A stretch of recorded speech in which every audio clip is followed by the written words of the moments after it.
welcome back to this presentation where we discuss the questions and answers regarding thermochemistry. Last time we stopped on question 34. Today we are starting on question 35.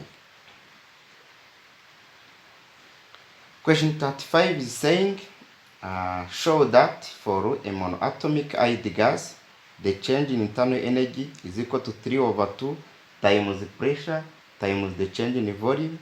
The change in internal energy is also equal to 3 over 2 times the number of mole times the gas constant times the change in temperature. The change in internal energy is equal to 3 over 2 times the N, which is the number of particles, times the Boltzmann constant times the change in temperature. So they are asking to show that for a monoatomic ID gas, the change in internal energy is equal to 3 over 2 P dV, the change in volume, equal to 3 over 2 Nr dt, the change in temperature, is equal to 3 over 2 Nkb dt. Let's proceed with the answer. To proceed with the answer, we are going to use this diagram where we see different particles. The particles are moving in different direction. They can move in X direction. Other particles, they can move in the Y direction, while others they can move in Z direction. So we have three-dimensional system where particles they can move in X, Y, and Z direction. If we are assuming the system with a gas particle that we have more gas particles, every particle will move in random direction and hitting this wall and coming back. The particles are hitting the wall and they are also coming back. We are also assuming that the system is three-dimensional, and we consider that 1 over 3 of the particles are moving in one of the axis, either in X, Y, or Z. So that means that in the X direction you have 1 over 3 of the particles, in the Y direction you have 1 over 3 of the particles, and in the Z direction also we have 1 over 3 of the particles. If you are considering then this system and consider that 1 over 3 will hit one wall, so that means that a third will hit the wall in one direction, in X direction, in Y direction, and in Z direction. So if you are determining the force of the particles, the force that particles exert on the wall in the direction of X, then that means that we are going to consider only 1 over 3 of the particles. If you are moving, consider the force exerted by the particles moving in one direction. If you are considering then this system, you can see that we have different particles, and each particle is moving in different direction. Some of the particles they are moving in X, others they are moving in Y, others they are moving in Z direction. If you are determining the internal energy, we will consider the potential energy and the kinetic energy for each particle. Then we will sum all the particles so that you can get the total internal energy for the system. Internal energy normally is the sum of the potential energy and the kinetic energy of the particles in the system. If you are taking the internal energy, it should be equal to the sum of the potential energy and the kinetic energy of all the particles in the system. However, for ID gas, there are no intermolecular force. We don't have intermolecular force for the ID gas. We assume that no intermolecular force for the ID gas. So there is no intermolecular force of attraction. So then, if there is no intermolecular force of attraction, that means the potential energy is 0. For the ID gas, we don't have the potential energy. If we don't have the potential energy, that means the internal energy, which is equal to the potential energy plus kinetic energy, is equal to the kinetic energy, because the potential energy is 0 for the ID gas. For the ID gas, the internal energy is equal to the kinetic energy, because the potential energy is 0. We don't have the intermolecular force of attraction for the ID gas. The kinetic energy, is due to the motion. So when you are calculating the kinetic energy of these particles, kinetic energy that each particle is having, then we sum them, then we get the internal energy for the system. If you are calculating the kinetic energy, we should also measure the velocity of the moving particles. Remember, the formula of calculating the kinetic energy is equal to 1 over 2 mv square. So that means that the kinetic energy is a measure of the velocity of the moving particles. Let's see how we can calculate the kinetic energy of the system, which is also equal to the internal energy for ID gas. To get the sum of the kinetic energy of all particles, we need to sum the kinetic energy for individual particles. After determining the kinetic energy for individual particle, then we sum all the particles, then we get the kinetic energy for the system.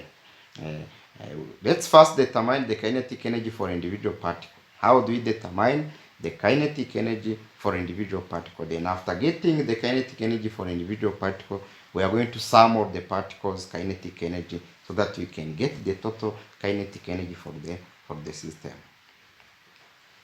In that case, we are going to consider one individual particle moving and hitting the wall and then coming back. The particle is moving in x direction, hitting the wall and coming back. So this is the wall highlighted in red. We have wall. Let's only consider this wall. That the particle is moving, hitting this wall and coming back. Let's assume that the particle is moving in this cuboid and it is hitting the wall in this direction, x direction, and coming back. Hitting the wall in x direction and coming back. So, and let's consider that the length, the width, and the height of this cuboid are all equal. So the particle is going to move and it is going to collide the wall and it is going to return back.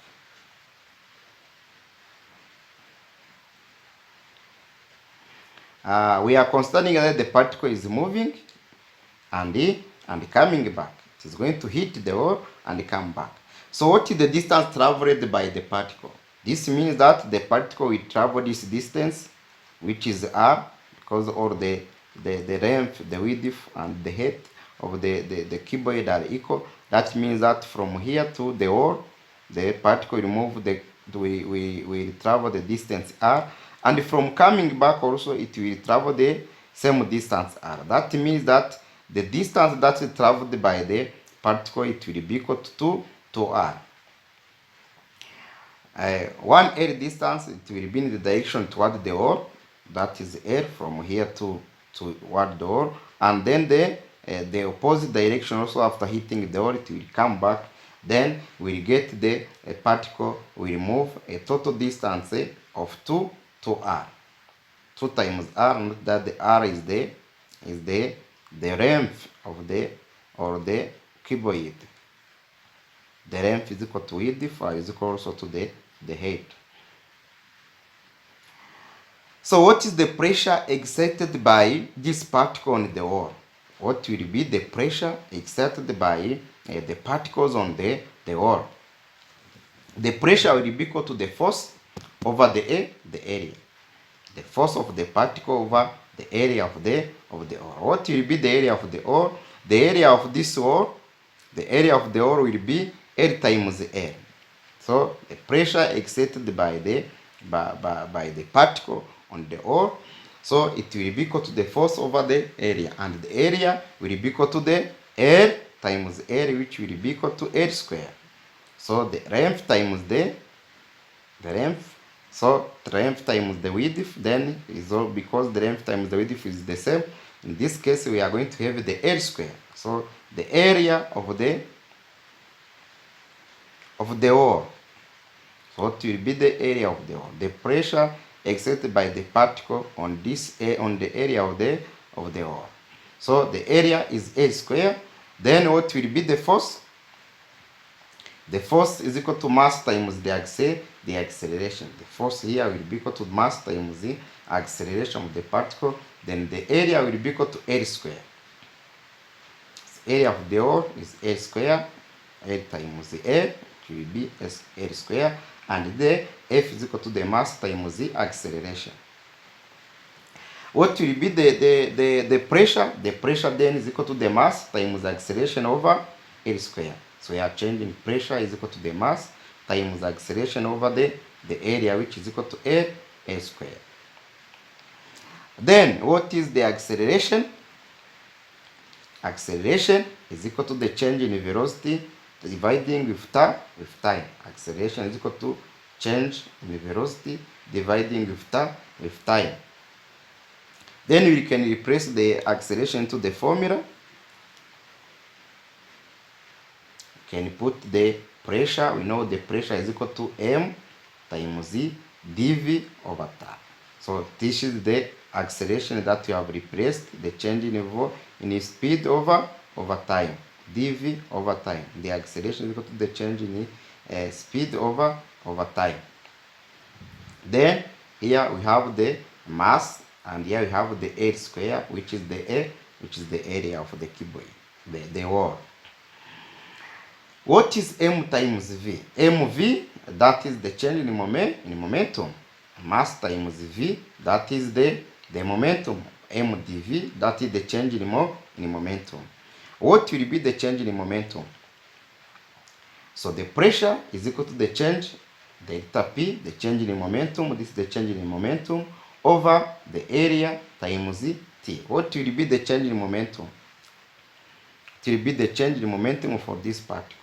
So the change in momentum, the particle is going to have in this direction, it will have m times v. That will be the momentum.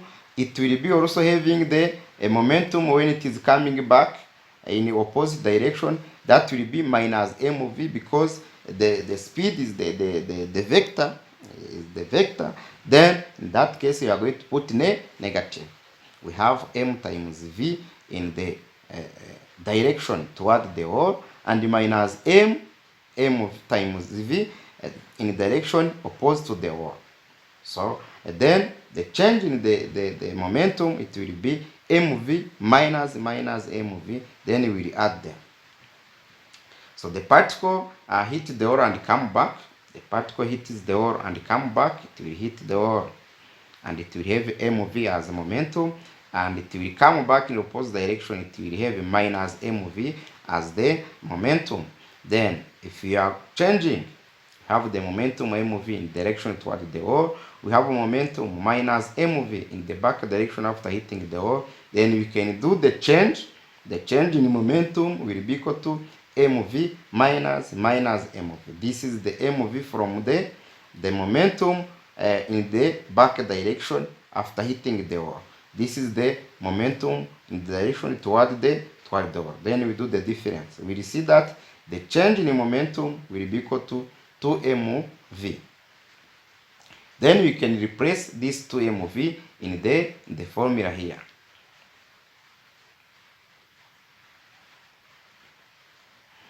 We get that the pressure is equal to delta P, the change in momentum, over L square times T, which will be equal to 2mv, which is the change in momentum we are replacing, over L square times T.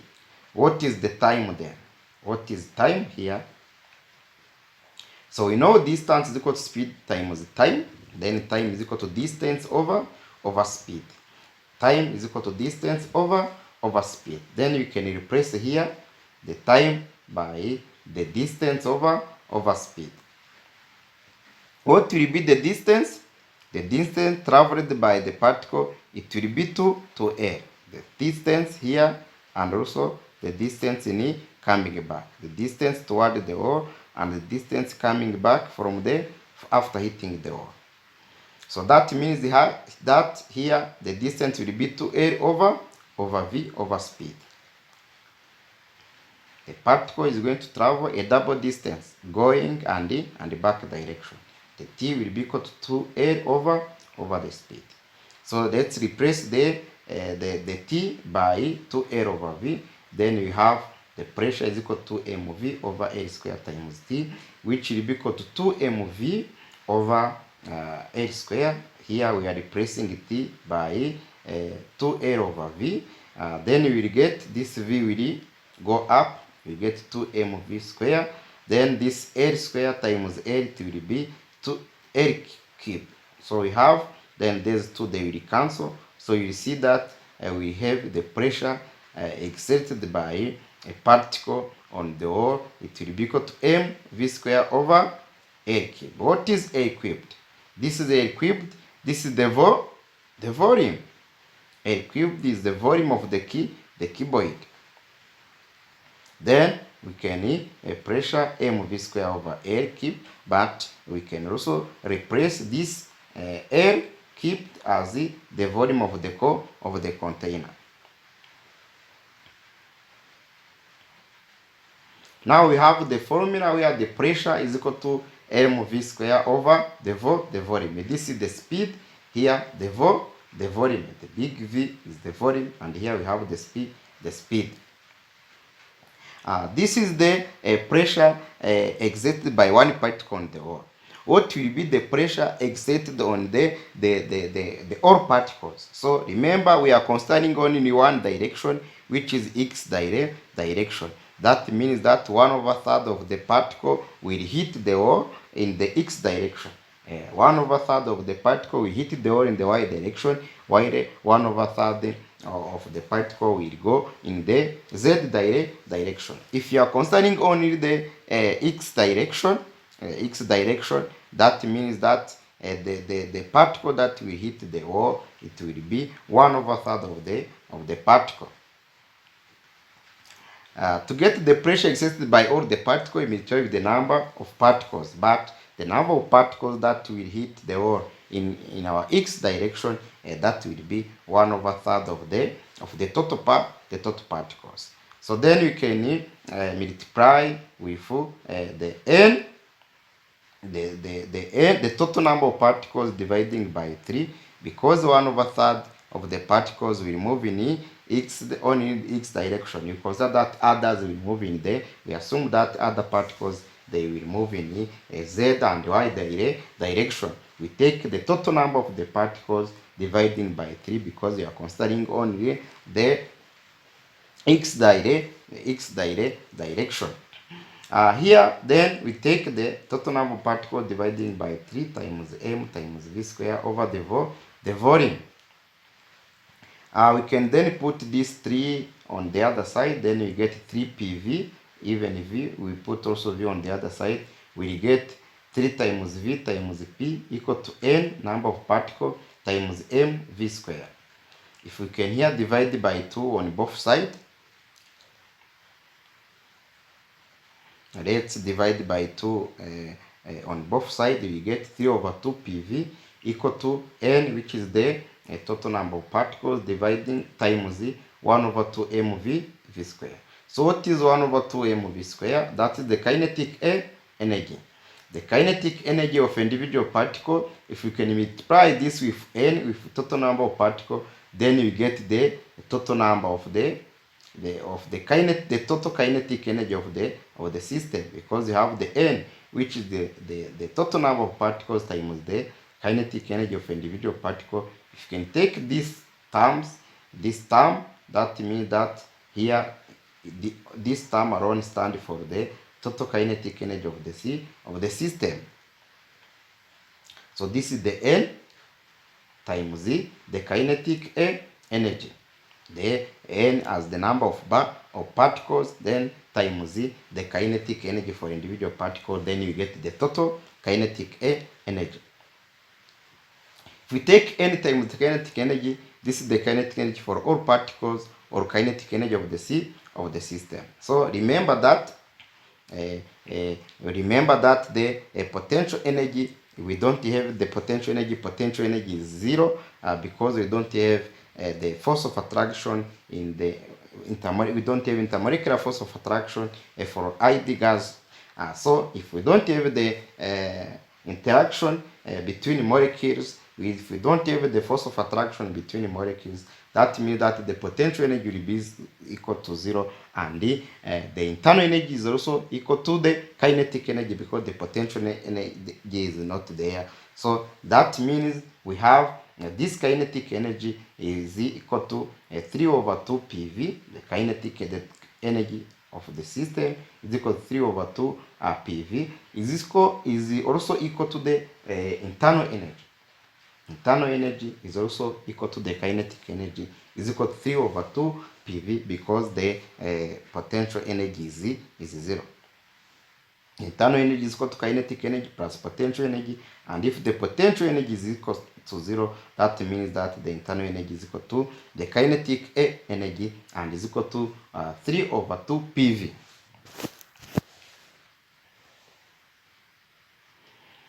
For a monoatomic hydrogen gas, then we derive that the internal energy is equal to kinetic energy is equal to 3 over 2 PV is equal to 3 over 2 nRT. So then that means if you are applying the change in internal energy, we will get 3 over 2 PdV, the change in volume, equals 3 over 2 nRdt. So we are changing here the change in temperature and here the change in volume. Then that is what we were asked to determine. Next, if we can then rearrange the term, we have the internal energy, the change in internal energy, which is equal to 3 over 2 nRdt.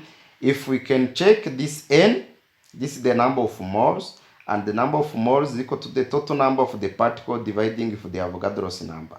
If we can take 3 over 2 times the number of moles equal to the total number of particles dividing with the Avogadro's number times A times dt. So we are replacing here the number of moles with a total number of particles dividing with the Avogadro's number.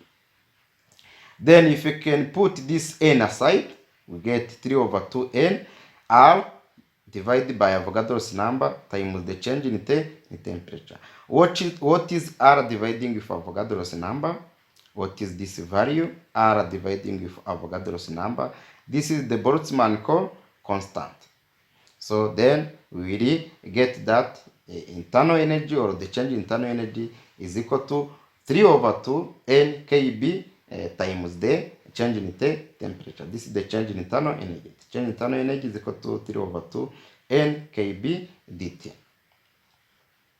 So we say that for a monoatomic gas, so we have derived that the change in internal energy is equal to 3 over 2 PdV is equal to 3 over 2 nRdt is equal to 3 over 2 nkb times dt with kb, the Boltzmann constant. Here the change in temperature, the total number of the particles. Here we have the change in temperature, the gas constant, the number of mole. Here you have the change in volume and pressure.